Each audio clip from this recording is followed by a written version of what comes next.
Richard Branson and Virgin Galactic crew prepare for spaceflight. Biden holds call with Putin. What's next for voting rights amid battle over Texas election bill? DOJ announces investigation into the Louisville Police Department. Extreme weather moves across the country. Vaccinated students, teachers don't need to wear masks. CDC. Haitian Prime Minister. President was tortured and killed in his own home. Missouri hospital official discusses low vaccination rates. Rising cases. Tropical storm Elsa drenches Northeast on its way to New England. Americans in custody after assassination of Haiti president on location.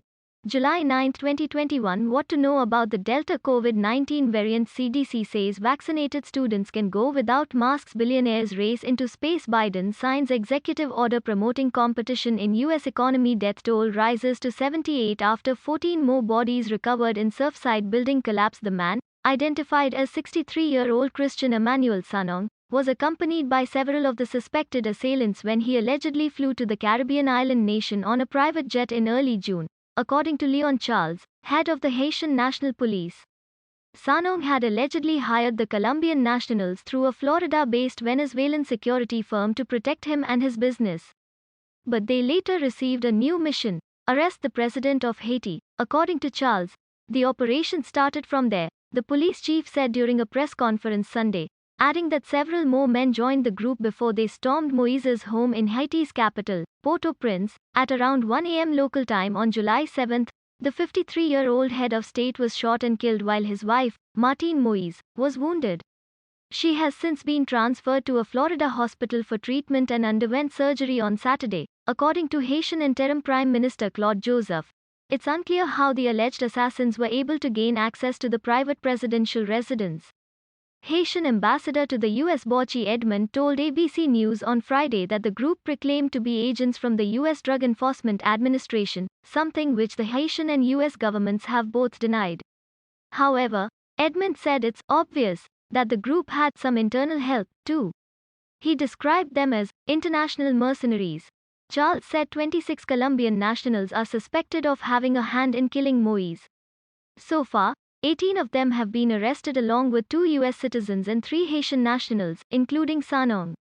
3 of the Colombian suspects have been killed while 5 are still at large, according to Charles, who described them as dangerous. While searching Sanong's house in Haiti, authorities discovered a hat with the D logo, 20 boxes of bullets, various gun parts, 4 automobile license plates from the Dominican Republic, 2 cars and correspondence with unidentified individuals. Charles said Sanong came to the country with political objectives. Watch key moments from the Virgin Galactic flight to space. Warrior McGregor got what he had coming to him. After breaking leg at UFC 264, Cat reunited with family after Surfside condo collapse. Haiti gang leader encourages protests. West Coast braces for more heat after hottest June on record. Tears of joy, tears of frustration. Confederate statues removed in Charlottesville, England. Train ahead of Euro 2020 final. Fans rally in London ahead of Euro Cup final. Afghans confirm death of Taliban leader in US drone strike. Rep. Wasserman Schultz describes long road ahead for Surfside. Accountable. Biden says he's optimistic after ransomware call with Putin. First-time American Olympians to watch in Tokyo after years of setbacks. Virgin Galactic could finally take humans to space. Heavy rainfall floods New York subway station. Biden signs executive order to promote competition in U.S. economy. British police commissioner apologizes to family of Sarah Everard in a video posted to YouTube in 2011. Sanong identifies himself as a doctor and accuses Haiti's leaders of corruption, saying that they don't care about the country, they don't care about the people. 9 million people can't be in poverty when we have so much resources in the country, Sanong said. We can't take it anymore. We need new leadership that will change the way of life. ABC News was unable to verify that Sanong is a licensed physician. However, court records show that Sanong has lived in Florida, most recently in Boynton Beach, and filed for bankruptcy in 2013. In the bankruptcy filing, Sanong lists his occupation as physician, director of a foundation based in Haiti and the Dominican Republic. Public records indicate that Sanong has also lived in Missouri. Authorities have identified the detained Americans as 35-year-old James Solages and 55-year-old Joseph Vincent.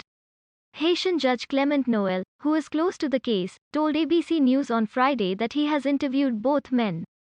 They claimed to be working as translators for the group and denied being Mercenaries. According to Noel Solarges said he found the job on the internet and that they were supposed to arrest Moise rather than kill him. Noel told ABC News. Public records show Solarges, who is reportedly of Haitian descent, has lived in South Florida and co-runs a charity called FWA Sa Jacmel Lavan, which was registered in 2019 in Tamarack, Florida. The nonprofit is focused on ending childhood hunger and improving education in Haiti, according to its website. A biography of Solarges on the website describes him as a certified diplomatic agent, who previously worked as a bodyguard at the Canadian Embassy in Port-au-Prince. ABC News could not independently verify those claims. Solarges is also the CEO of a Fort Lauderdale area business called EJS Maintenance and Repair, which was formed in 2019, according to state records. The U.S. Department of State is certainly aware of the arrest of the two U.S. citizens who are in Haiti and continues to closely monitor the situation, Deputy Spokesperson Jelena Potter said Friday, declining to comment further because of privacy considerations. Michel Desauces, a spokesperson for the Haitian Prime Minister's office, told ABC News on Sunday that the U.S. officials have arrived in Haiti. Mercenaries came to the president's house, they tortured him and they killed him, Joseph told ABC News. We staunchly believe that justice will be provided to the President Jovenel Moise. Haiti's line of succession remains unclear. But Joseph, who has declared a state of siege, and is currently in charge with help from the country's military and the National Police Force, has indicated that he would only take control temporarily until a new president is elected. The international community has called on Haiti to go ahead with presidential and legislative elections slated for later this year. Moise's political opponents had argued that his 5-year presidential term ended in February, while the late president said he had one more year left because the disputed 2016 election delayed his inauguration until 2017. Moise had been governing by decree since January 2020, after the country failed to hold legislative elections and the legislature's mandate expired. Opposition leaders accused him of wanting to return Haiti to a dictatorship. Earlier this year, Moise ordered the retirement of 3 Supreme Court judges and the arrest of nearly 24 people, including prominent officials, who he alleged were plotting a coup. Violent protests against Moise erupted, prompting the president to declare a state of emergency in parts of the country in March.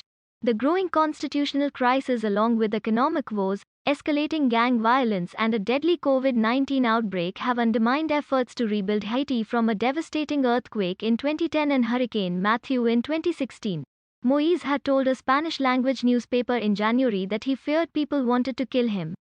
But Edmond, the Haitian ambassador to the U.S., told reporters last week that there was no warning ahead of the pre-dawn attack.